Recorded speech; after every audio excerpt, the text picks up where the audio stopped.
I ate a wicked waffle earlier. Wicked. Hello and welcome to Earbones podcast, where we were doing a deep dive into shallow water with the WCW Monday Nitro episode 277, January. Would it be 8th? Yeah. 9th? I have the date from the other one. The second Monday Nitro from 2001, meaning the countdown to the last one is fast approaching. If you, haven't caught up or this is the first time you joined this, we're going back to where Stick stopped watching wrestling. We're watching from there to where I stopped watching wrestling, and we're going to continue onward to where perhaps we both picked it up again. So we're going to enjoy a lot of bad stuff, I guess, and enjoy I'm using very that's strongly. Good news is our first pay-per-view seems to be the WCW one coming up. I saw it, and I don't know who has a pay-per-view the first week of January. Just called Sin. Oh, of course. It might be WWE's last pay-per-view, or WCW's last pay-per-view. I think it might be WCW's last pay-per-view. Ooh, buddy. So looking forward to that. And I think I watched it already. Really? I'm pretty sure I watched it already. Now, I didn't watch WCW during this time, but I'm pretty sure I watched Sin on the network after it came on. Well, we'll get there. We'll figure out a way to do a live thing, kind of. So, WCW Monday Nitro 277. First and foremost, how pumped up were you about this? Were you excited? Were you super pumped up about it? No. Why? Because this would technically be the first Nitro I've watched from this that wasn't a clip show. But did you watch Nitro when Nitro was on, or were you never a WCW? Never a WCW. So you've never watched any Nitro. I had a Sting action figure, but that's because he looked like the Crow. No, because even to this day I've never seen the Crow and have absolutely no interest in it. You should see the Crow. I understand. I probably should. Especially you would love the Crow, especially at this point in your life. Well, you would love the Crow. At that point in my life, it meant absolutely nothing to me. See, I hated the Crow for a long time. I didn't see the Crow until I'll give you the exact year. Are you ready? Weird. It was 2007.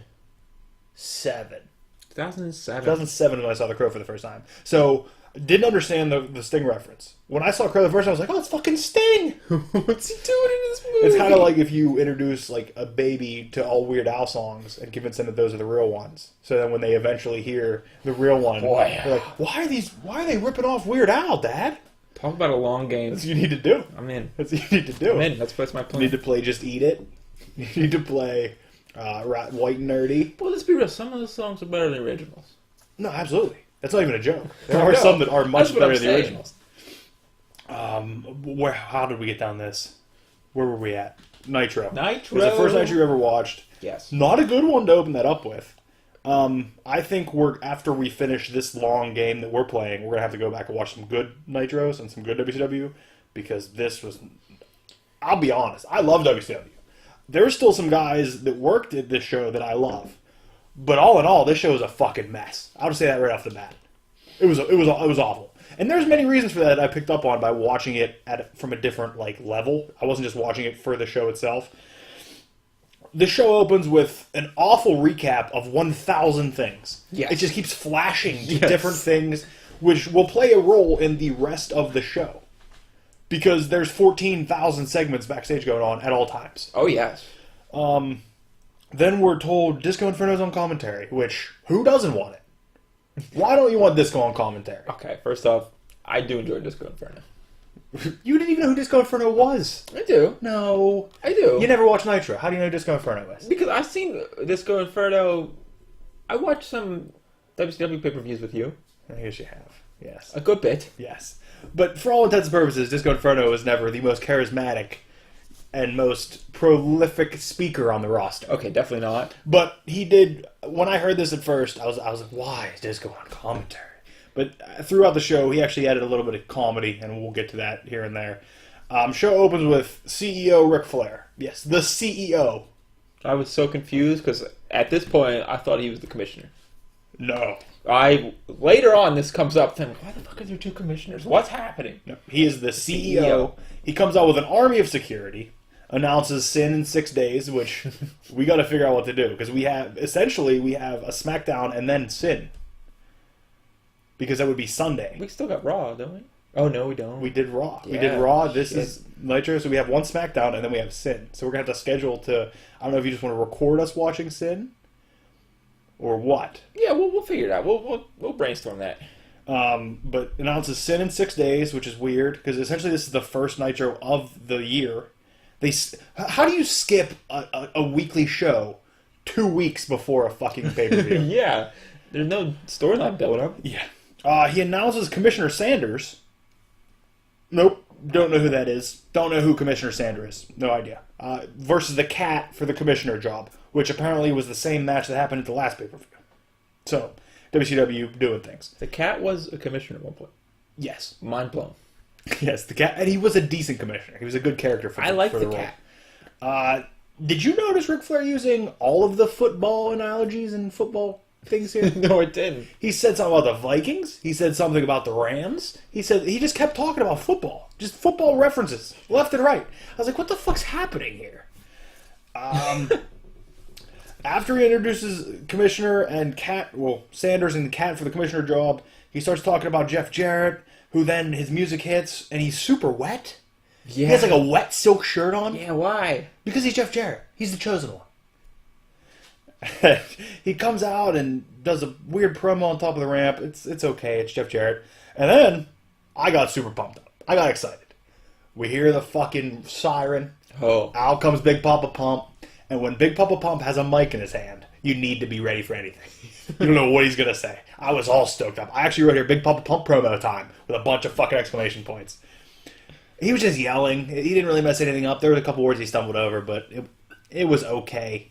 I wanted him to say something wild because when he goes, he goes. Sometimes we don't know. Nobody knows what he's saying. Just going for it. Flair makes a 4-way dance by adding Sid Vicious to the match. Yeah. They can't call it a fatal 4-way. I think it was because they were working under parental guidance, parental rules at this point. Like that's why they couldn't use blood. That's why they couldn't call it blood. They definitely say blood in this show, and they definitely use the word massacre. When do they say blood? When they're actually talking about the massacre match? The Minnesota Massacre? What I'm saying is, do you remember the clip show when they were dropping the red liquid? Yeah, They couldn't call it blood. Hmm. So maybe it's talking about it and seeing it at the same time, like they couldn't put it together. I don't know. Maybe referencing it works, but I thought, when I listened to Tony Schiavone's podcast, he talked about how they were under some strict rules and guidelines. I don't know if it was at this point, but it was sometime around here. Flair begins planting seeds of doubt in the weird Big Papa Pump Jarrett friendship, which I don't know why that happened. I think they were in NWO together, but I don't really recall.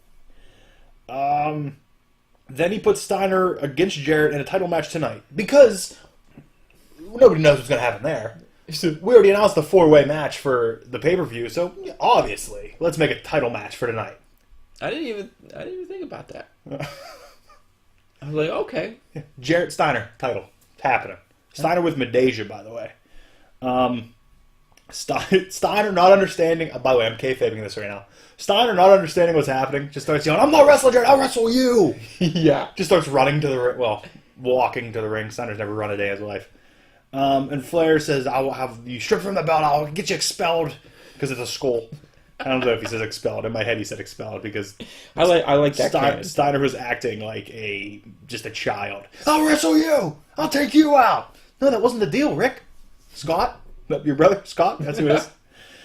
And that's the end of the opening segment, and it was a mess. It was just people yelling. That got me all pumped up for this whole thing. There was no investment. I couldn't get invested in any of this. I couldn't even get invested in Rick. Yeah, it was hard. And then Goldberg enters the arena with the Sarge and just flips the table and bullies a random guy. Yeah. Where's Chronic? The guy was trying so hard not to laugh. You have to, where's Chronic? That's why. Where's Chronic? Oh, I don't know. Next, we're in the office with Commissioner Sanders, and he books Big Ron against the Cat to tenderize him, essentially, to soften him up for their match. I didn't know who Big Ron was when he booked this. Still don't. Oh, yeah, you do, because the match happened. It was one of the Harris brothers, one of his 2 security guys. Okay, yes, still don't. But we'll get there, because in this show, we go from backstage segment to backstage segment to backstage segment to match to backstage segment to backstage segment to backstage segment. Yes. Yeah, so another one. right after those two. Another backstage segment where Shane Douglas is yelling at Flair about being in the Sin main event. Flair makes Sid versus Franchise tonight. He says, if you can beat Sid, we'll see what happens. I think Franchise could have been a monster star. I think he could have been a superstar. His in-ring work was really good. He was very technical. And he could talk, and his voice had that sound of it. When he comes out for his match, he gives a little bit of a promo. We'll talk about it when we get there. Okay, because I didn't know who he was. He's from Pittsburgh. Franchise, Shane Douglas. He was a big ECW guy. He was Dean Douglas in WWE. He faced Scott Hall for the IC belt. He actually beat him for the IC belt in 94. Jesus. Huh. We'll get there. I think it's 94. Next, we have a match. Shannon Moore with Shane Helms. You got to be pumped up. How are you not pumped up? How am I supposed to be pumped You up? know who Shane Helms is? No. That's Hurricane. Really? That's the fucking Hurricane. That's Hurricane? That's Hurricane. What the fuck? Sugar Shane Helms is the Hurricane. I didn't know that. Yes. Oh, boy. Against Chavo, who is the Cruiserweight champion. And Chavo comes out and delivers a fantastic heel promo. Yes. And just says, I'm a fighting champion, so I'll make this a title match. Because he has that authority. The champions can make any match they want. I mean, hey. It's WCW, do you want? Yeah, do whatever. But Chavo said that, but the way Chavo did it, because Helms was on commentary, and Helms is who he's facing at Sin, and he said, well, if I lose to Shannon, then I face him at Sin for my rematch, you never get a match. So it's just a weird, illogical thing, and Shane is still, cheering for Shannon Moore. I didn't understand, I don't know what was done about that.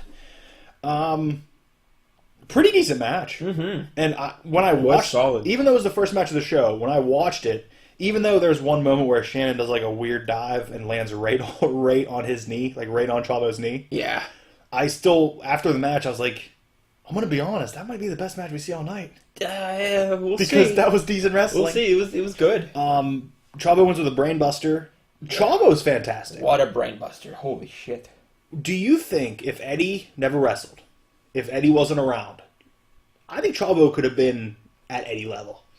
But because Eddie was so fucking good, not just better than Chavo, Eddie was better than fucking most of the roster. Yeah, but wasn't Chavo much smaller than him? But Eddie was smaller at point small, two. He still got to... But he got super jacked up. Well, Chavo could have put fucking weight on if he wanted to go do roids. I mean, I get it, but I think Chavo had the chops to definitely be a world champion, but I just don't think he ever would have gotten the opportunity. See, I think if it wasn't that, I don't know, because Eddie did have that personality that draw you in, and Chavo never quite had that. Yeah. I think Chavo could have been a top heel. Chavo's awesome. I think Chavo was great. I hated Chavo for years, when I was watching it as a mark, where I was just like, oh, I hate Chavo. He's the dumb cousin of Eddie. I like him better in Hoovitude. Whoa. He's not as gorgeous. Back up. Back up off Hoovy. We will encounter more Hoovy once he comes over to WWE. Because that happens. They do a supremely racist stable where all the Mexican wrestlers carry around leaf blowers and ride lawnmowers. Oh, can't wait for this. Yeah. Wow. Yeah, that happens. But yeah, great match. Next, what do you think is going to happen? Oh, another backstage segment. Because what else would happen? Who the hell's this pink guy? Kwee-Wee. Who the fuck is Kwee-Wee? Kwee-Wee is his name. Has the worst haircut in the business. It's the worst outfits in the business. Hey, it's the fucking 2001. It's still basically 1998. He's just watching a TV and some guy cold cocks him. That's the commish. That's Commissioner Sanders, who cold cocks I him. don't even know who that is. We saw him in 2 different segments. He was referenced in one. Yeah, but I still don't know who he is. I don't either. Okay. I have no idea who it is. But I realized, I'll talk about it later, he was doing a good job of making me not like him. And it wasn't just, I don't like this guy because I don't know who it is. It was, this guy is talking and making me upset with how he's talking. But Big Vito comes in and stops Commissioner Sanders from beating up Kwee-Wee. And then, what do we have? Another backstage segment where we see Luger, Flair, and Bagwell planning something, which I don't think they're actually talking. Because I think they're just moving their lips and Luger's doing stuff with his hands. Because that camera would have picked up any sound. Yeah, it was weird. It was a weird thing. And I don't know why the camera's sneaking around. We see the camera in the weirdest, most inappropriate places in the back. But when it's these three in a corner, in a hallway, they're going to sneak around a corner. We got to get them. Next, here's the Harris brother match. We have the Cat versus the one Harris brother. At one point, Disco, during this match, says, "The cat is the real deal when it comes to karate." The cat is the weirdest in-ring moves I've ever seen in my life. I don't understand what's happening. Karate, apparently. Karate mixed with, like... Dancing. Yes. It's amazing. I think it might have happened already. Amazing. It might be at Sin. There is a point where James Brown, the James Brown... I feel like I watched that with you somewhere. Oh, it might have. It's fucking awful. It's awful, because the cat's like, thinks he's James Brown. He's the greatest, and he dances, he thinks he's James Brown. I'm sure early 2000 James Brown's probably a train wreck. What year did James Brown die? Ooh, I don't know. I'll look it up. You keep talking. You're not good at looking things up. I can look up that. That's simple. You know what I thought about today, just randomly off topic? You know how there's like that trend of people who listen to podcasts at like 2 speed? Yeah. They couldn't do it on this one. I talk way too fast. I thought about it today. If they listen to this on 2 times speed, they would never understand anything that's said. They might not understand when I talk now. I barely understand. I know. And this is real time. Yeah. Tell me to fucking slow down sometimes. No, you're fine. I get too into it. You're fine. If I'm the only one that can understand You're bringing the fire. You're bringing the charisma. If nobody can understand it, Christmas bullshit. Nah. You gotta tell me to slow down once in a while. I get too amped up. Get all hyped up. It's that line of coke I did in the bathroom. You got any more? All the girls stand in the line for the bathroom. That means cocaine. I learned that. He died 2006. The Harris... So he's... Yeah. So there's a moment in this when Cat's dancing and he gets hit or something, and Disco says, "Oh, James Brown must be rolling over." But, like, doesn't say in his grave. So maybe God is like, "Oh, he's not dead. Hold on." But the Harris brothers do the Bella Switch, which is what I'm always going to call it. Forever and always. It'll be the Bella Switch. And they both have racist tattoos, so fuck them. I don't care. Do they? Yeah, they both have, like, SS fucking marks on their arms and shit. Really? Yeah. What the fuck is happening? Supposedly, it was just, like, they were bikers, and they said years later, they're like, oh, they didn't know what it meant at the time. I don't know what this means. Yeah, and I'm not saying that they may have not reformed since then, and, like, they don't believe that way. I even saw pictures where the one Harris brothers' daughter is, like, married to a black man. So perhaps, like, they phase it out, but I don't know. Maybe they legitimately didn't know what it meant. They don't seem I'll like give the benefit of the doubt, maybe. I don't know, but they both had racist tattoos. They definitely both had SS marks. I didn't even notice. They have sleeves on in this. It was when they were in WWE when they were on the cutoffs where you could see them on their arms because there are 2 big SS marks on their. Jesus Christ. Yeah. I think if you get one that big, you figure out what it is. Yeah. It's not like a little SS on his wrist. Yeah. Okay. Oh, does that mean Metallica? Can we start that? What, Can we start to say that Metallica? Metallica's logo is the SS? Okay. Just, oh, fuck, they like fucking Metallica. Look, like piss people off more. I mean, I don't like Metallica. I mean, I revisited? That sound right? Yeah. I revisited, what was their first album? The Hit the super Lights. thrash one. Hit the Lights. Okay, what's the second one? Ride the Lightning? Yes. I revisited Ride the Lightning, and it's a solid album, but it's still not my thing. I don't know if I'm a thrash guy. I definitely am a thrash guy, apparently. I don't know if I am. First 3 Metallica albums are awesome. That, So you Ride must Lightning, like- and Injustice for All. You have to like early Slayer then. You know what? For some reason, I was going through Facebook or something, and some video of Slayer at Lollapalooza. It wasn't Lollapalooza. They played Lollapalooza. Whatever. They definitely played Lollapalooza. Whatever Sabbath Fest is. What? It doesn't matter. Whatever. I'm like, I never really listened to a Slayer song, and they're in blood. I put it on. I'm like, okay, I like this. I think it was Murder Face or Skin Mask or Face Skin Mask. Yeah, it could be all of them. Just mix the words. I don't know. I argued with somebody at the shop that I only like one Slayer album, and it's the least Slayer album that they have, and it's Diabolus and Musica, which people say is the worst Slayer album. It's the one I like because it's slower and it's heavier. And they said, no, you need to listen to... Then you definitely don't like thrash. Thrash is fast and melodic. Yeah, I don't like... I said I'm not a thrash guy. I agree with you. I'm just... But wouldn't you say that, like, Cannibal Corpse is thrash? Like, they're death metal, but they're fast. Yeah, but they don't have any melody. They have a little. Do they though? But do they? When he says I come blood, I felt that. Oh. I felt when he said I come blood. Well, yeah, because... First the music stops, doesn't it? And that's before the song. I was thinking... Yeah, you're right. The rest of it I don't understand. It's about shooting the blood out of his cock. He tells me that in the live album. On live cannibalism, he says, this one's about shooting blood out of your cock. How do you... Imagine taking a girlfriend to that for the first time. All right, let's do the scene. Let's do this thing. We're on a first date. Do you want to play the woman or do you want me to play the woman? I don't care.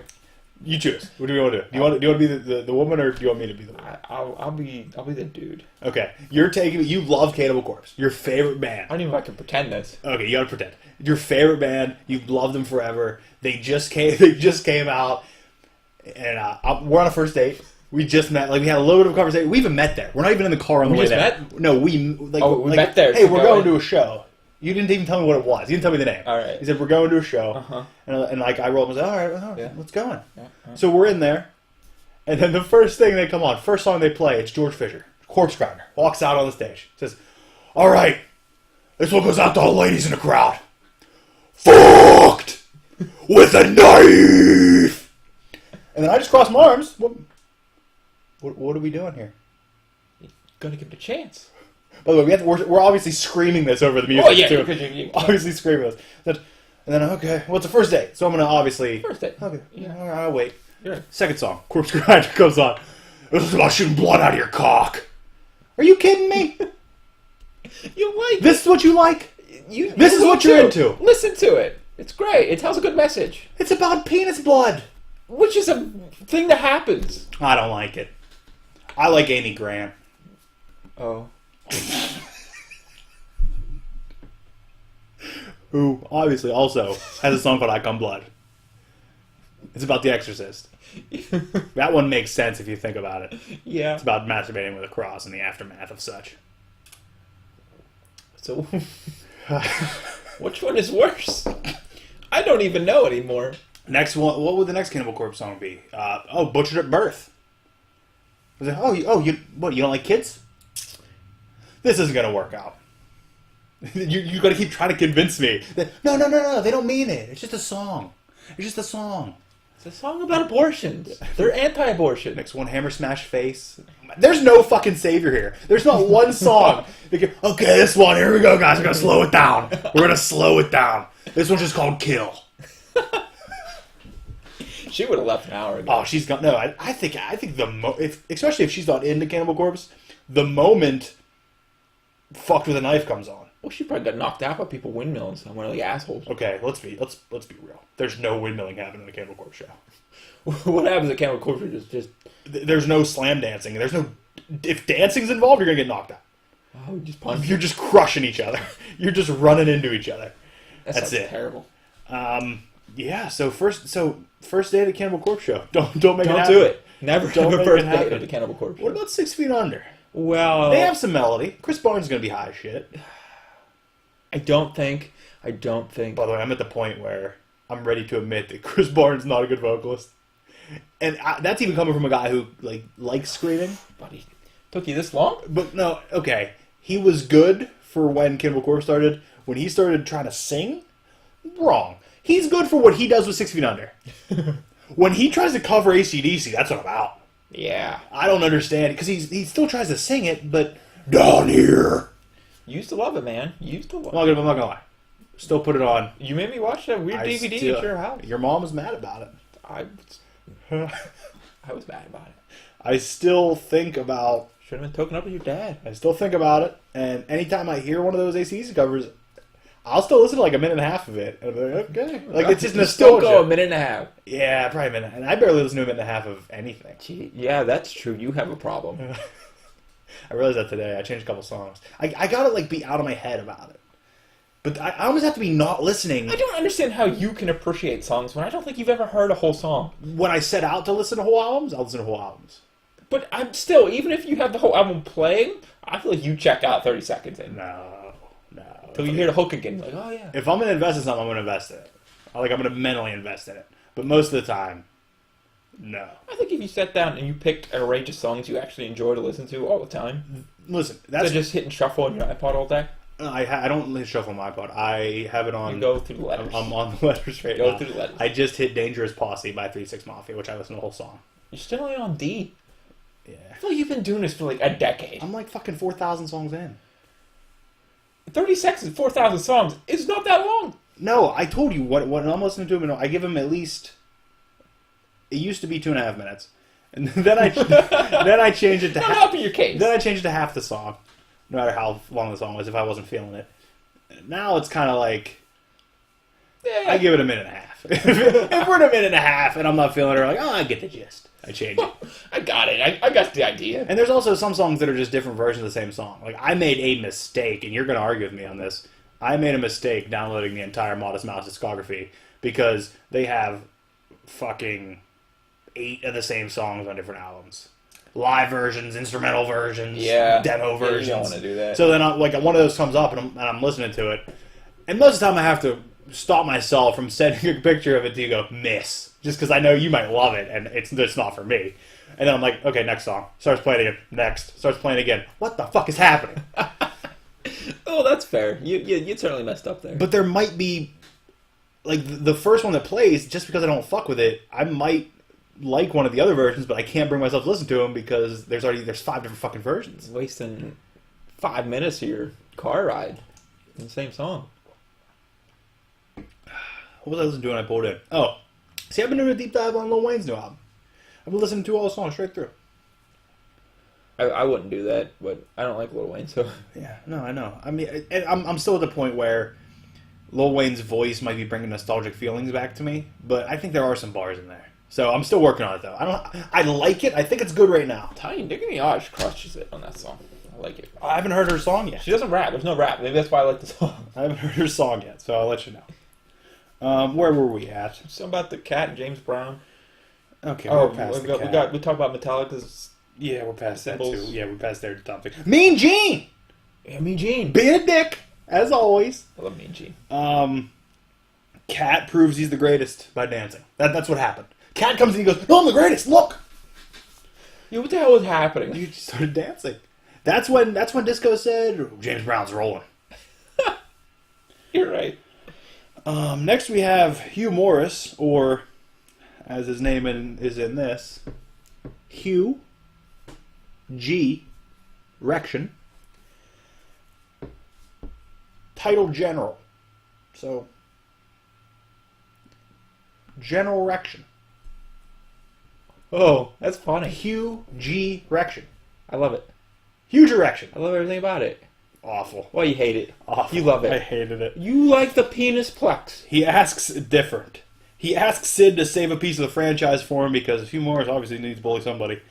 Papa Pump and Jarrett then argue, and Jarrett says Flair doctored the tape. Did you catch that? Yeah. Flair's like, he doctored the tape! When previously, like, 10 minutes earlier, he's like, it was an accident when I hit you. And then this time, Flair doctored the tape, Pomp. I'm telling you, Pomp. He doctored the tape. And then another backstage segment. Commissioner Sanders books the Minnesota Massacre match. Yeah. And he says it there. He's booking it for Big Vito and Kwee Wee, but we'll get to that. How badass did Sean O'Hare look in all the Punisher gear? I did like that. Sean O'Hare had the Punisher shirt on. He had a Punisher beanie on. Yes. I like Sean O'Hare a lot. I've always liked Sean O'Hare. We'll get there. I've never seen him before in my Well, life. he's dead now. He committed suicide. Well, sorry to hear that.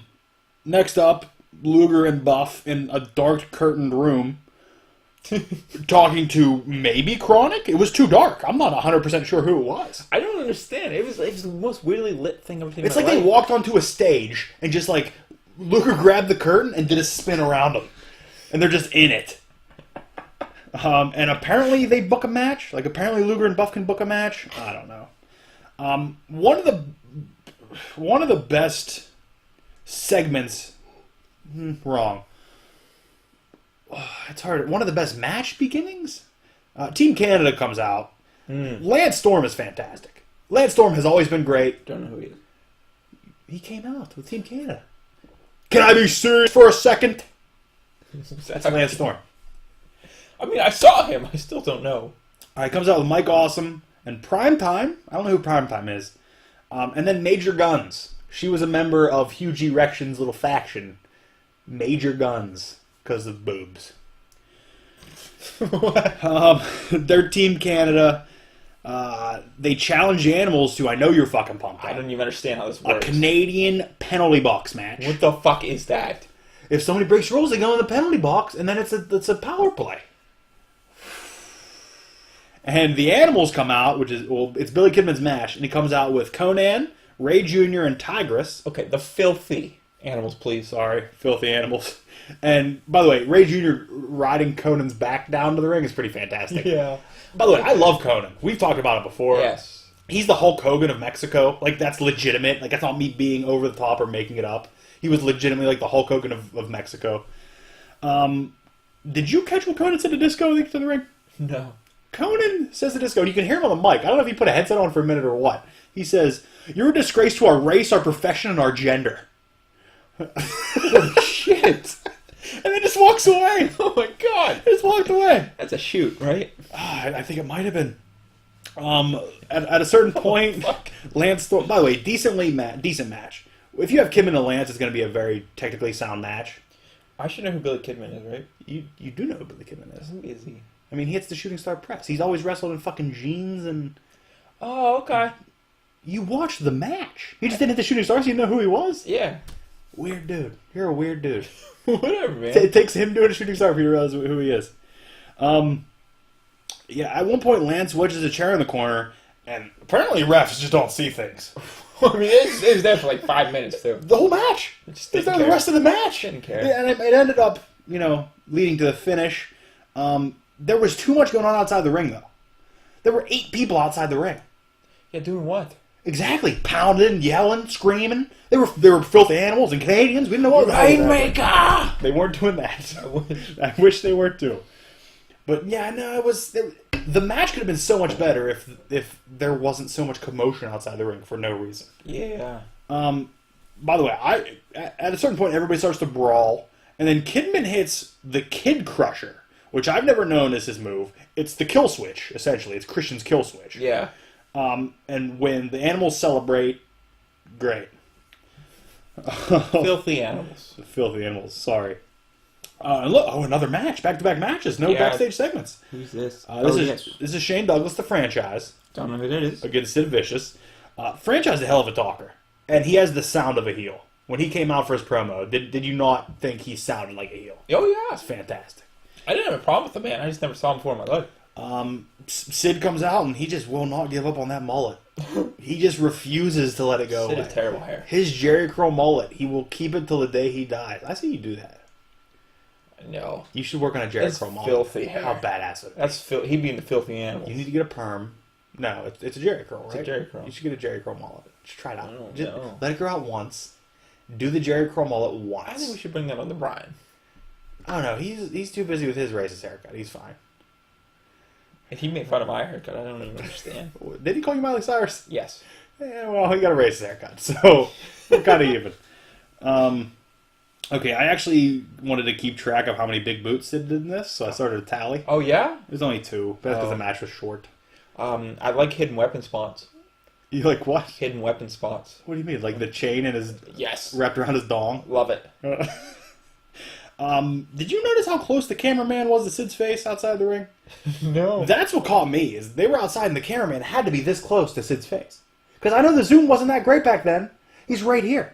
Like, you saw the pores in Sid's face. What the hell's he doing? I was so confused by it. Franchise pulls the chain out of his trunks and eats a big boot. Sid blocks the Franchiser, which is a great name for a move, and then hits him with a chokeslam and a powerbomb for the win. Steiner and Jarrett attack Sid after the match, and just fucking embarrassing.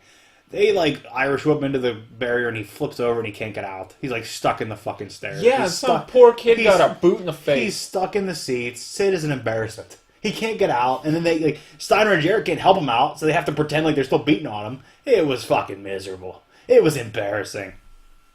Next we have Flair and Gene in the backstage segment. Flair actually says, "Gene, what happened to the old days? Where I could say, mean, woo, Gene." He's like, "It's not those days anymore. Those days are gone." And that was actually a decent opening to the promo, but then it went downhill when fucking Hacksaw stumbles in. What? Just stumbled in. And apparently he's going to be the ref. Why does he look homeless? Anytime after 1990. Because he beat cancer. If you beat cancer, you can look however the fuck you want. But he wear those weird... I don't know what year he beat cancer. I know he did. I don't know when it was. He just wear those weird old man sweatpants. Yeah. They're not even like... I mean, he had an old man body at that point. I feel like he kind of always had old man body. A little bit. I mean, he was pretty ripped up at one point, though. But either way, he's going to be the announcer for the penalty block match, I guess. I don't know why. But if you want to talk about worst promos of the fucking night, the Funker. Terry Funk. That was worst promo? Holy fuck. Really? Hold on. If you're disagreeing with me, we need to get to the bottom of this. Obviously, we didn't watch the same promo. I thought the promo was great for the first 3 seconds. Terry promo comes out, hardcore champ. Terry Funk comes out. Okay. And says, I am the king!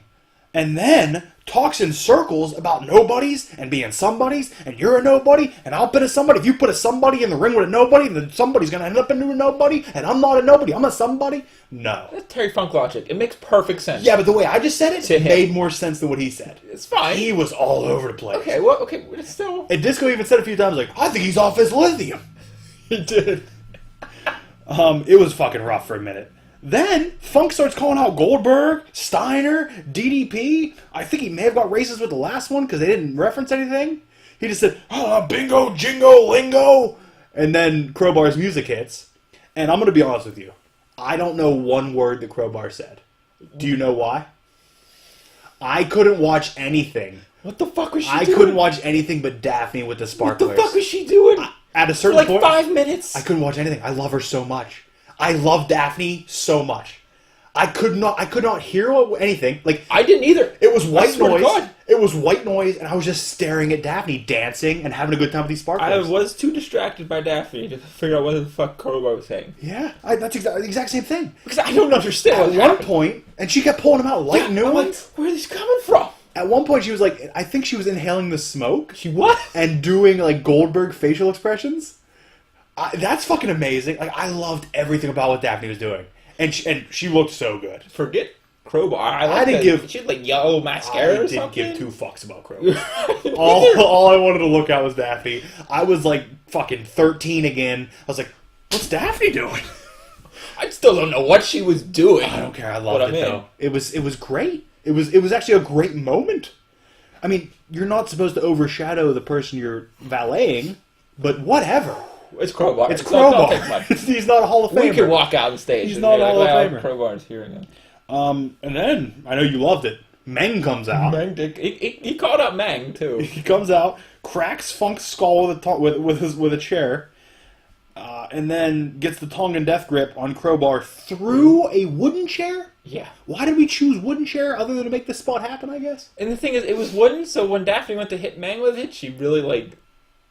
didn't hit him with it. It was like, ugh. And I feel like if there's one dude you could actually hit with a wooden chair, it'd be Meng. Well, I don't think they wanted to break it because that was the only one they brought down. No, there were 2. She had one, he had one. Oh, then why the fuck he was breaking over Meng's head? You don't care. Then again, I mean, if you're Daffney, that's a giant fucking Tongan dangerous man. I mean, it's also, you're right. It's still Meng. It's Meng. I'm scared. It's still Meng though. Yeah. I don't know. Meng hits the Tongan death grip through a chair. And then steals the hardcore title. Stole the belt. He just says, if anybody wants to take it from me. Love it. Gone. But like I said, Daffney stole that fucking segment. I couldn't watch anything but Daffney. Yes. And I loved it. Yes. I loved the segment. Then we have a weird Jimmy Hart commercial. I don't know what the fuck happened. Mouth of the South or something? Yeah. And then a weird, another backstage segment where the envelope in Commissioner Sanders' pocket is changed. But... this cameraman needs to get better at his job. Because why couldn't we see who did it? If he's sneaking around hallways... Because it was the cameraman. Oh, the cameraman did it. He was paid off. He was paid off. It had to be. Next, we have Chronic versus Sarge, Dwayne Bruce, and Goldberg. Because this is Goldberg's... Who the fuck is Dwayne Bruce? He was the Sarge. He was the head trainer at the power plant that trained all the guys. He trained Goldberg. And I never knew Goldberg has ever been in a tag team match ever. Yeah. Also, why does Goldberg have a new streak? Yeah. He said so 30 times. He's 35-0. Okay, well. For tag teams or just... Yeah, I don't know either. I was confused. Did you happen to see the botched small package turn into a real DDT? Yeah. It wasn't good. It's the worst DDT ever. It wasn't supposed to be. No. I think he was going for like a small package... And I can't remember if it was Bryan Adams or Adam... I still don't know who Chronic is. So. Well, the one was A-Bomb. Remember A-Bomb? Yeah. The one was A-Bomb. Okay. And then Bryan Adams was a member of the NWO for a while. That's why I don't know him. But, yeah, I think he was going for a small package, and he just fucking ate a DDT. He just said, okay, that's what we're doing. It was fucking ridiculous. Yeah. Goldberg takes a huge bump for Chronic, actually, on their finisher, which is called High Times. Oh, They went so far over the top of this weed references.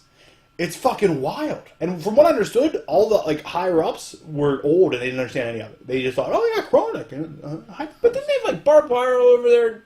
I think it was weed. It might have been barbed wire and weed leaves. Okay, hold on. That's why they were badass. Two favorite things. That's why they were badass. And then, of course, Goldberg can beat Chronic alone. He essentially spears them both. Luger and Bagwell attack Sarge because Goldberg just doesn't care. He's 35-0. I don't know. He turned a tag match And into a then handicap. Luger rips off Sarge's cast and just hits everybody with it. Yes. He just starts beating people with cast. Yeah, another fucking mess, man. I don't know. By the way, we're going to have a real argument about Buff Bagwell because he's a lot better than you give him credit for. I like Buff. Every time we talk about shitty WCW, you're like, oh, fucking Buff Bagwell's doing something. Buff is like a weird middle ground. He's like a plain chicken breast. Like, he's just okay, there. what's under that? Under the chicken breast? Like you want the food reference or you want... Yes. I want both. I want the food reference and the wrestling. Well, that would be like half unthawed microwave chicken breast, and above it would be like cordon bleu. Yeah. But what's the wrestler then under Bagwell? Under Bagwell would be Disco Inferno. Okay, no, great people. Okay, we're not talking people here. We're talking wrestler. I love Disco. Don't you talk Disco? Okay. There's better. There is better. I would probably have to. I'm not saying Buff Bagwell's fucking Ric Flair. I'm just saying, anytime like you reference a shitty wrestler in WCW, you say Buff Bagwell, and I have a problem with it. Is it my fault that I only know probably Buff Bagwell from WCW? Yes, it is your fault. With these nobodies, Terry Funk told me all about these nobodies. Man, Terry We need somebodies. That promo was the worst. It was bad. Crowbars below Buff. There, how's that? He has Daffney though. Well, Daffney's above Buff. So it's a buff sandwich? Yeah, but not one I'm interested in. Oh, I'd be interested 100%. Crowbar could say under the bed. That's how the sandwich works, right? No. That's how it works, right? No. Like we have Daffney, Bagwell, Crowbar's under the bed. Where do you fit in? I'll squeeze. You tell me where. And I'm Under squeezing. Crowbar. No. There's no room under that bed. There's a monster under there. Okay. It's Braun Strowman. Getting these hands. Okay.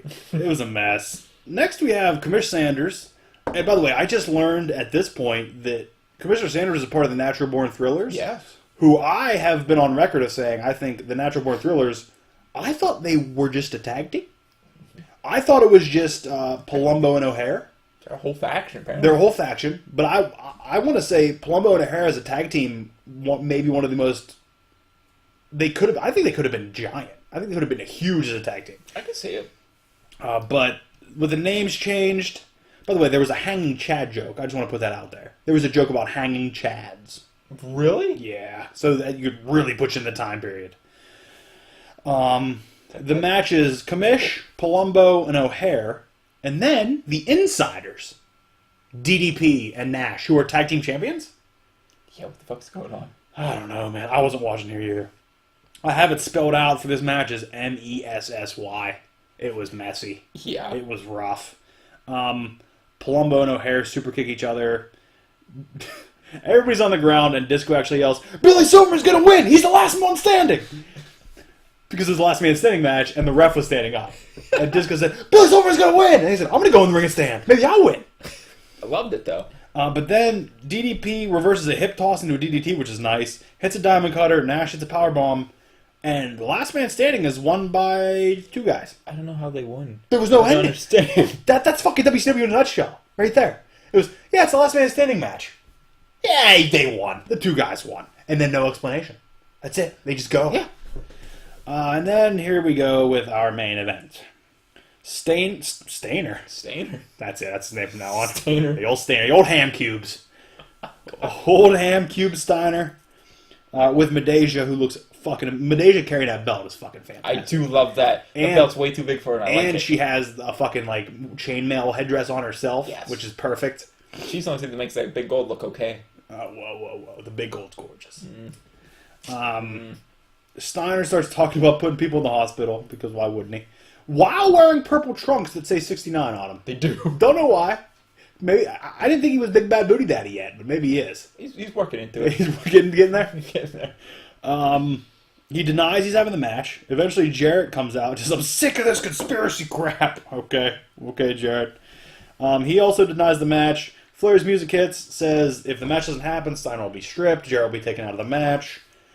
So, the weird part about this, if you look at it from a booking standpoint, they're two friends that didn't want to fight each other. So then why immediately would Jarrett be choking Steiner with his own shirt? You'd think you would book them to have a wrestling match and then have it escalate at Sin if that happened. Like, you would just have them wrestle rather than, oh, we fucking hate each other now. No, you're forced to wrestle a wrestling match. Don't even punch each other. Wrestle a match. Well, and Jarrett goes straight for the guitar at the very beginning, and Medea stops him. Yes. But, like, I feel like Pump should have saw that, but, like, I don't know. Yeah. It was also a weird reaction from the crowd. Yeah. Because they're two heels. They're two of the top heels, I guess. Like, they're the two top heels in the business, potentially. Of the time in WCW. Which isn't much, but... And the crowd doesn't know what to do. Like, they're trying to kind of cheering every time somebody gets attacked. But let's be honest. Steiner's push-ups, when he jumps off of a pin, is the most heelish thing. I love it. It's so fucking good. I love it. And it still works. Like, he lays down, gets a pin, and just, nope, knocks out some fucking push-ups. It's fucking great. It is. Like, I don't know, I want to know who told him to do that, or if he just did it one match randomly, because it is so fucking good. It's probably my best part. I enjoy Sid and a mystery man run in, and the match is a no contest, I guess. Why is the mystery man waddling? Did you notice? Dude, what the fuck is happening? He was rotund and waddling. Do you want to know who, in my head, I thought it was? Fucking Ralphus. Jericho's fucking Ralphus. Maybe it is. Because it was the same shape, and he kind of walked like that. I don't know. Did you see Steiner do the weird ball flick when he was up on the table? What? Like, some guy in the crowd's heckling him. He flicks his own... just, like, flicks it. I'm like, what the fuck is happening? I think he said, suck my penis. That's just, like, the most dainty flick I've ever seen in my life. You don't want to hit it too hard. It hurts. I'm sure it's a monster, so I don't know. Oh, it's a hog. I guarantee it's a hog. I mean... That's Big Papa Pump. That's Big Bad Booty Daddy. Yeah. And it was... I'm like, I'm out of this. Yeah, wow. It goes off air, and Sin is in 6 days. So we have a SmackDown to watch. Do you know who the Mystery Man is? I don't yet. Other than Ralphus? I think I watched it. No, because I know that the guy under the mask right there wasn't the Mystery Man. That was just somebody they put in the Mystery Man mask. Who the fuck walks like that? Real Ralphus. life? But I don't think Ralphus has a title shot, is what I'm saying. I don't think Ralphus is in the match. Honestly, WCW at this point, they might not They don't have know. known who it was They yet. have no idea. Yeah. Some signs I saw, 2 signs that I saw that I really liked. One was Jurassic Slap Ass. I didn't see it. I tried looking for signs, I didn't see Which it. I saw it, but then like immediately Jarrett came out and said, "All right, you Jurassic Slap Ass." I guess that's what he calls Flair. I don't know. That's funny. And then the other one said Mike Mound assembles bikes. That's it. That's it. I don't know if it's like a business thing for him or what, but like no business name. It just says Mike Mound assembles bikes. We need tattoos. Say Mike Mound assembles Mike bikes. Mound assembles bikes. MMAB. MMAB. Mike Mound assembles bikes. MMAB. That's a new thing. Yeah, so that's your first full Nitro. Sin goes off the air. Or no, Nitro goes off the air. Sin's in 6 days. So we don't have another Nitro until post-Sin.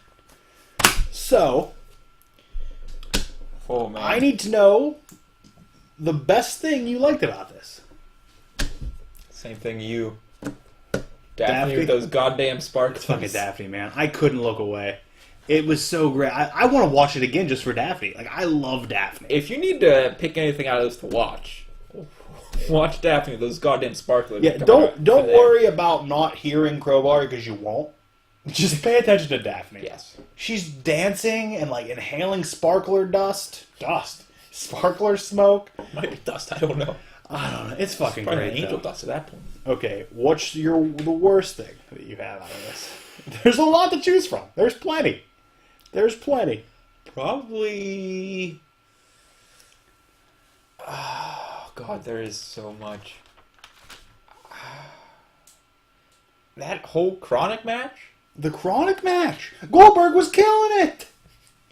I don't have nostalgia for Goldberg. I don't have any feelings toward Goldberg at all. I see him like, yeah, it's Goldberg. Whatever. So the Chronic match. I don't think his spear's that cool. Roman Reigns does it better. Edge did the best. Edge did it the best. That's the best. He get in the corner. He's got the build up. Amazing. Jackhammer.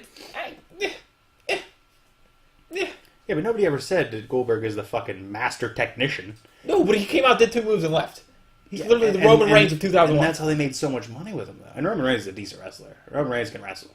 I'm sure Goldberg could actually wrestle if he got a chance. He kicked Bret Hart's head into the 9th row. What do you mean he could wrestle? He super kicked Hart's head. He ended his career. Would you leave the Bellas out of this? Kicked his head into the 9th row. That was just mistimed. I want to blame Brie because I don't. Okay. Was it this time? Did you watch it? I did. I don't like the characters. The longer you watch it, the more it looks like Brie's fault. But this is what happened. This is how I see it. She was doing the S-kicks, obviously. And she was taking a break and saying something in between the first two. Like, she kicked and then, pointed, and then kicked and then pointed. After that, that's what Liv thought it was going to be. And then she hit 2 quick ones in a row. The second one crushed her jaw. And then when she went to another one, Liv was already unconscious and falling towards the ring. So we hit 2 in the face. It was mistimed. It was an accident. Trust me. Well, I don't think she did it on purpose. I don't think that at all. No, but I don't think it was her being dangerous either. It was just it was an accident. Things were mistimed. The cadence of them changed. You can't blame anybody for that. As much as I want to, because I don't think the Bellas are in the league of these wrestlers that are today. And I'm not saying that that's bad for the Bellas. They just wrestled in a different time. They never got the skills or the training that these other girls I had. don't know, man. It just looked like she went up high on that second to last one and just knocked her out. You need to watch it again and watch it under the guise of she changed the cadence. Like, it was kick and then she pointed at her sister or the other, or maybe it was one of the other team. Kicked, pointed, and then she kicked 2 quick ones in a row. And Liv was already because she was eating them like that. And then when she after the second one, she was down again, waiting for it, a quick one right in the jaw. I mean, why was she kicking to fucking, do a 40-yard field goal anyway, Listen, you got to do the S-kicks. I told you that Meltzer thing, right? That Brie Bella's 2 different people. That's why she's on both. Yeah. There's the Bella twin and there's Daniel Bryan's wife. I don't know. It was an accident, and it sucks it happened. I think, however it happened, even if it was Brie's fault 100%, that's not what we need to be focused on. We need to be focused on why the fuck she was still in that match after that happened. Why she got backed into the fucking corner to take a suplex. It's a wrestler thing. They do that. You saw Daniel Bryan get mad. He couldn't move half his body. He still finished the match because he wanted to. Yeah, but that's not supposed to happen. No, that's why the backstage guys are in the air. That's why the commentators are there. That's why everybody has mics in their ear. That's why the ref is there to stop that from happening. Because she could have got super injured. You're right, but it's her choice. No, it's not. That's the thing. It's not supposed to be. Because there's going to be that. Oh, I'm going to finish the match. You're right. And I agree. Then I think Ruby did a great job of trying to fix the spots that were supposed to happen. I think Ruby Riot's one of the greatest. She took control of that match, even if Brie didn't help her at all. Yeah. Stiffed her, but whatever. I don't know. One of the worst thing for me in the show, it's not one individual thing, it's the amount of backstage segments. There was fucking so many. It was ridiculous. Yeah, there were a lot. There were 4 between every match, it seemed. So it's number of backstage segments. That's what made it so hard to watch for me. I just couldn't follow the storylines, and I was trying to care, but then they kept flipping me on. If they did a backstage segment for the match coming up, or the match after that one or something. But they just did bang, bang, bang, bang, bang, bang. It makes me wonder, though, do you think Nitro would have done better on a 3-hour show? Because if they're cramming all this in 2 hours. Or do you think that they didn't have the roster to do it? They should have just slowed it down. I think they had the roster to do it, but I feel like they never gave anyone a chance. It's either that or the roster was so bad that only 5 or 8 of them stuck out. But the roster, they had... You're right. Because the cruiserweights were the champions of this. Yeah. The matches that were the best were Kidman and who did Kidman face? Lance Storm. Yes. Kidman and Lance Storm and Shin, Moore, and Chavo. Essentially all cruiserweights. Lance Storm might not be a cruiserweight. Like, the big draw is like Kevin Nash. I felt like he was just homing it. Nash and DDP weren't even said anything. They it was all right, they're here. It was weird. And I wonder if Nash was still booking at this point. Sid was. By the way, that fucking Wolfpack song is still the best entrance theme in the history of the business. That is a fucking bop. Have you ever listened to the whole song? Maybe we'll do it later. It's so fucking good. Okay, before we do rating, because that'll be last, what would you book differently? I'd probably book that Chavo and Shannon match as probably the main event. You put that as the main event. Definitely. So the rest of the show is exactly the same. You just put the Cruiserweight Championship ahead of the World Championship. Because you still have to think in terms of the business. You're still booking. You still can't bury the other guys. No, I understand, but that Big Papa... You can make it more prestigious, but I don't think putting it above the world title is... But that match didn't need to happen. Oh, absolutely not. I don't think that match should have happened. I think Sid and the Mystery Man should have ran down before they fought. That would have been nice. Or Jarrett does hit him with the guitar, and that's when Sid and the Mystery Man run out. Or Sid and Mystery Man get Jarrett backstage, and this never even got that far. Yeah. So... would you rather book the main event match or the cruiserweight match? Which one individual thing would you book differently? Which one would you think would improve this show more? Probably the main event would improve this show more. So you would just book the main event to never happen. Yeah. Like to build up to it but not happen. Yeah. Because it just... which would suck for the people there. So what, I guess you had that filler match with DDP and Big Sexy. See, that's the thing. I also, because they didn't go to that main event until like 6 minutes before it was ending. Yeah. So I was like, what are they gonna do? But then in my head, I'm like, well, I think they still have dark matches after, like because even WWE still does it now. Once Raw goes off the air, there's like usually a 6-man, 8-man tag match with all the huge stars in it, and they like talk in the ring, do some fun stuff afterwards. So I think they would have done that. We need to go. Didn't you ever see like that old like compilation where Stone Cold would come out after every like Raw and SmackDown and just like drink beer in the ring and like make fun of people, and like he got all hammered up one day and rode a fucking office chair like down the fucking ramp and like wrecked at the fucking bottom. You never saw that? No, it's fucking amazing. It's amazing. Good for him. If there's something I would book differently, it would be the main event with how it was done and how like if they were gonna wrestle, I'm saying you can make that match happen. But don't have them choke and fight. You have them wrestle. Well, there was nothing... I feel like there was nothing... no side deliberately taken by either person in that match. And it kind of made it pointless. Well, I think the point is to get them fighting because Steiner's been saying all episode that it's going to be him and Jarrett versus Sid Vicious. And then him and Jarrett versus Sid Vicious and the mystery opponent. Yeah, but even then, I get it. But I feel like Jarrett and Steiner didn't... really get fighting because then they got interrupted and no one did a hillish thing to each other. They were choking each other and punching each other and slamming each other around. Flicking cocks. Flicking cocks. I guess. I don't know. Let's see. Flat. Is that 100% what I would... Let me see if there's something else I would change. I don't know. I might not make that fucking Chronic match happen at all. It's pretty bad. I might not allow Terry Funk to go out there either not hammered or on his pills. But then we lose. Then we lose Daffney. That needs to happen.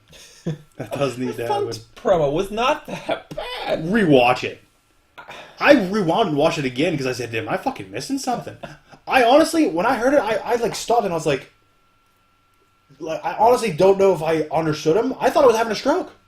I was like, I know he said words, but like, what happened? Oh god! I think I eliminate that Chronic and Goldberg tag team match. It just, if you want to do that, put Goldberg 1-on-1 against one of the Chronic guys. Then again, you got to book Chronic to look strong. I feel like they didn't. Two of them got taken out by you're right. fucking Goldberg. No one has ever booked strong against Goldberg. It doesn't matter. They're not allowed to be. No. Okay, then I just fucking take Disco off the fucking commentary. What an asshole. No, if they're honestly, the one thing that really bothered me the most, get the Filthy Animals and Team Canada out from around that ring during that match. Yeah. That match would have been great. So, Animals, Canada tag team match is what I would book differently. Okay, I need a rating from you. Do you want to know what you did the clip show? Do you want to know what you rated the clip show? What was the clip show? You rated the first Nitro of 2001, which was a clip show. You rated it a 3. 3. This is out of 10, right? Yeah. By the way, look what's by our ratings. I have Daffney at a heart. Apparently, I was all in it for the clip show too. We're all in for Daffney. Give me a 4. 4 out of 10. 4, knocking it up a notch. It wasn't a clip show, so that puts it up 1. So 4 out of 10. All right. So if I'm taking 10, there weren't 10 matches, so I'm gonna look at 10 segments. Opening segment. There's certainly 30 segments. So no, I mean like all in all, you'll see what I'm saying. I'm just gonna take 10 segments out of it throughout the show, and I'm gonna rate it on that. Okay. So opening segment with Flair, not getting a thumbs up. It wasn't bad, but it's not getting a thumbs up, so it's just a 0. I'm not dealing with all the Shannon Moore, Shane House. It's a 1. That's 1. I'll give him an up for that. That was good. Mm-hmm. The Cat versus Harris Brothers, don't fucking care, but it's not getting a negative for it. There might not be 10 matches. Well, there definitely weren't 10 matches, but I'm looking for segments too. Lance Storm, Mike Awesome, Team Canada and the Animals, that's 1. Even though I would book that match differently, I like the match, that's 2. Franchise Sid Vicious, albeit not a great match. It was embarrassing, but I mean, it entertained me, but it's not getting a negative either. Terry Funk, that segment for Daffney alone is getting 2. So it's at a 4. Chronic versus Sarge and Goldberg, no, that's a negative 1. So it's just at 3 now. Oh boy. Commission, the Natural Born Thrillers, messy as shit, didn't know what was happening, but I understand why they would do it. Although I feel like they were expecting a lot more of a pop for DDP and Kevin. Yeah. And I don't know. They, like you said, they were both phoning it in. They weren't out there entertaining. They were just out there going through the motions. That was weird. So it doesn't get a point, but doesn't lose one either. The Steiner Medeja thing, the Steiner and fucking Jarrett thing. Medeja's all I'm thinking about. It's getting a point for that. It's getting a point for Medeja. So it's at a 4. And yeah, I think it's the first time we're going to be on the same page. I can't give it any higher than a 4. I can't do it. I don't think it deserves it. I want to, because it's WCW and Daffney was involved. But let's just take solace in the fact that Daffney was 2 of these 4. Daffney is half this fucking reason that this show has a 4. But it's fair. It is fair. She gave me 5 minutes of some strange shit I never thought I needed to see. But so 4 for me also. Huh. So then, next week we have a SmackDown. It would be SmackDown 73 on January 11th, 2001. SmackDown 73. And then after that, we'll talk about fucking Sin. We got to figure out how we're doing with that. We will. What time are we at? We're at an hour 5. You have anything? You want to leave it at hour 5? You want to stretch it a little bit? We good? We done? You want to do something else? What do you got? That's all. I think we wrapped it up pretty nicely, man. Just put a bow on. Put a bow on it. Well, so it's already wrapped. I usually use the bow to cover up the poor wrap job. So if it's wrapped nicely, you don't need okay wrap job. I've seen your wrap jobs with the funnies in the comics. Yeah, it takes a lot of folding for me to do it. It's a lot of tape and a lot of folding. Fucking origami to wrap something. And there's still times where I just botch it and I gotta throw them out. Don't botch it, man. I might wrap everything in Archies this year. I got enough like fucking beat up Archies I might be able to do it. Gotta rip up some Archies. They're all fucking beat up and coverless anyway. I got a whole stack of coverless fucking Archies. Yeah, but do you know? Yeah. Fucking Guardians of the Galaxy, the Abnett and Lanning run, the 2007 run or 2008 run, the first issue's going for $80 right now. I don't know if I know what volume that is. If I saw the cover, maybe. Yeah. If it's what I'm thinking, what it is it the one where Star-Lord's in like the weird, like double-breasted button kind of? I'll show you. Settle down. Why? I'm settled. I'm mellowed. How about Carmella dyeing her hair? I like it. Me too. I like it. It's that one. Yeah, it's the one. $80. $80. $80 is books for right now in the guide. Why?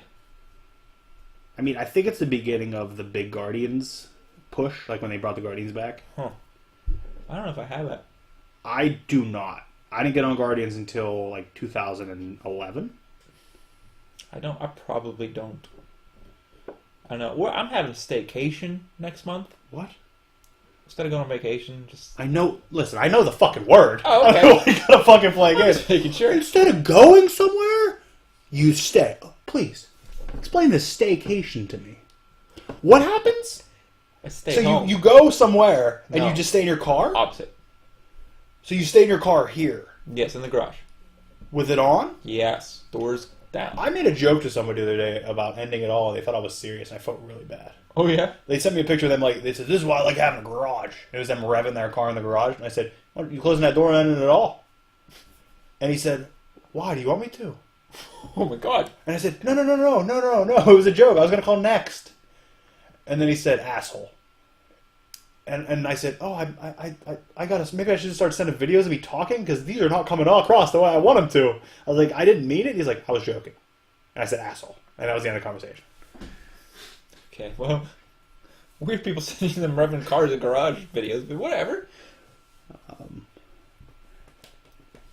So, yeah, my staycation, I'm going to reorganize my shit. Oh, yeah. Okay, you started that sentence off, and I was against it, and then I knew where you were going. You said, "On my staycation, I'm going to I thought you were going to say read some books. Knew it wasn't going to happen. Well, what if I do? Mm-mm. What if I knock out 3 volumes? Of? Fantastic Four.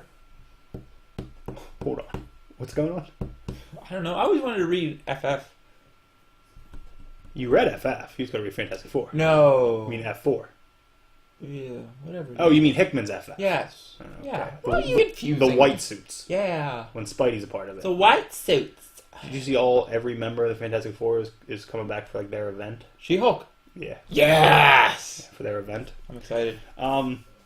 Speaking of books, I want to talk about one real quick. Go for it. Thor number 5. It's another chapter in the King Thor saga. Oh, yeah? You love King Thor. Yes. It's King Thor versus Phoenix Wolverine. It's a weird thing. Apparently, when Earth gets wiped out, the Phoenix brings Wolverine back as its avatar.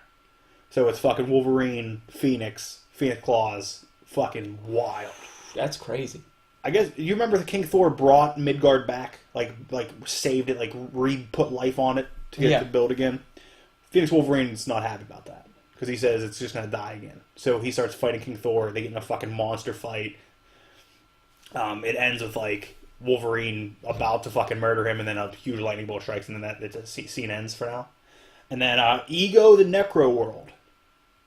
Yeah, Ego is now infected with Gore the God. Is it Gore the God Butcher? Yeah, Gore the God Butcher's sword. Who was this? If you remember, the sword was made on the symbiote planet. Yeah. So it's like infected with that. It's like a necro world now. And there's just like this weird little worm, like saying like you can't kill me, and then like Ego starts like shooting off fucking volcanoes and shit, and the worm just keeps like laughing. That's all that scene. It's like an interlude. What the fuck is the worm? Exactly. Cut to Thor's granddaughters. There's 3 granddaughters. Yeah. They're on Midgard, and they're like taking care of Midgard. A giant spaceship comes down. Maybe it's not a spaceship. Maybe it's a portal. I don't know. But it's Goom. What's Goom doing? Goom, Gorgilla, Monstrum, and Fin Fang Foom. What? They come down, and the granddaughters start attacking, and Fin Fang Foom, the one says, "Looks like your lackeys aren't working. What if I take out you, their leader?" And Fin Fang says, "No. I'm not the leader. He's the leader." And it's fucking Iron Fist, Starbrand Supreme, Master of Mystic Vengeance, Doom. Oh my god! How's Doom still alive? He has the Iron Fist. He has Starbrand on one fucking gauntlet. He has like but he's called Starbrand Supreme, and he has like a Master of the Mystic Arts fucking cape on, but it's Master of Mystic Vengeance. Wow. And it says Doom, and Fin Fang Foom says bow to him. Wow. I don't understand. Doom's just a dude who gets himself in some shit all the time.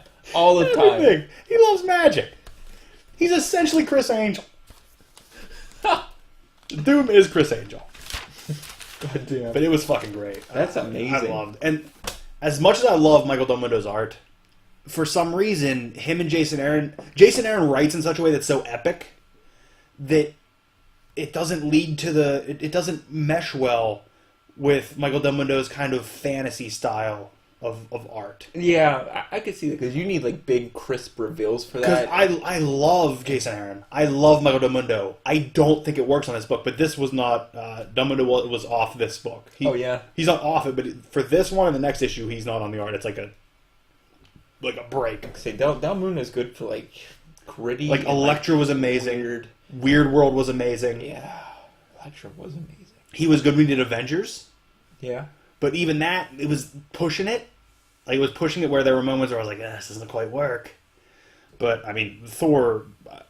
And I don't want to say, like, get him off of that book. I just wish there was a book that was more fitting for him to do, that he could do. I could see him doing Moon Knight, but from what I understand, the dude that's doing Moon Knight right now is fucking killing it, too. So, I don't know. Yeah, Moon Knight would be up his alley. I could see him doing Doctor Strange. That would be fucking amazing. Basically things with magic. Yeah. But then again, you'd think Thor has a lot of magic. There's something fucking, like, really gritty. Like, maybe Punisher? The Punisher fucking art right now is gorgeous. I jumped off it. They reintroduced it. It's a new number 1.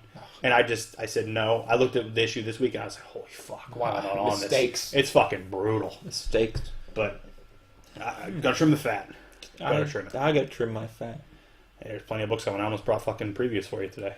There's plenty of books coming out you need to get involved in. That's okay. You'll show me previews next time I'm at your house for pay-per-view. B&V have a new fucking mini coming out. Yeah, what is it? Senior year. B&V senior year. That sounds very sexual. Not at all. Are they like senior citizens? No, it's the senior year of high school. Oh, okay. I didn't know. You alright? Yeah. Did you see that fucking guy who got arrested for pretending to be a Down syndrome and having, like, paying people to change his diapers? But it was, like, sexual. What a great world. He, like, posed as, like, his mother and said that, like, my son needs a caregiver. And, like, paid these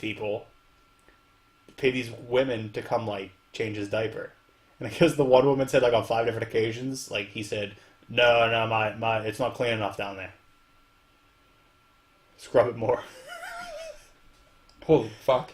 But, like, you think about it, like, I mean, I guess technically it's fraud, but it's their job and he paid them to do their job? Like, I don't agree with the tricking them into doing it. Like, I don't agree that that's a good thing. But it's weird where that line is. Like, I guess because he was coherent about it enough to do it. And I mean, it is false. It is fraud, period. Like, it's fraud without a doubt. Still paying and it's also, I guess, harassment. I guess. I mean, it is. I mean, it's where intent comes into it. Like, you have to find his intent. I guess he admitted it, so that's how they got him. After they, like, questioned him about it, he admitted it. So, but, like, without the intent, like, what if it's just a guy that actually has to wear diapers who's coherent enough, but, like, I don't know, struggles? It's weird. I don't even know where to go with that. Don't know. Those aren't the questions that get answered on this podcast? I don't know. I mean, is it fraud? I mean, if you get paid to do... It's not like... Yeah, but he defrauded them by saying like that he needed it, and I guess when it becomes sexual, it's a thing. Like, I guess he was getting hard and shit.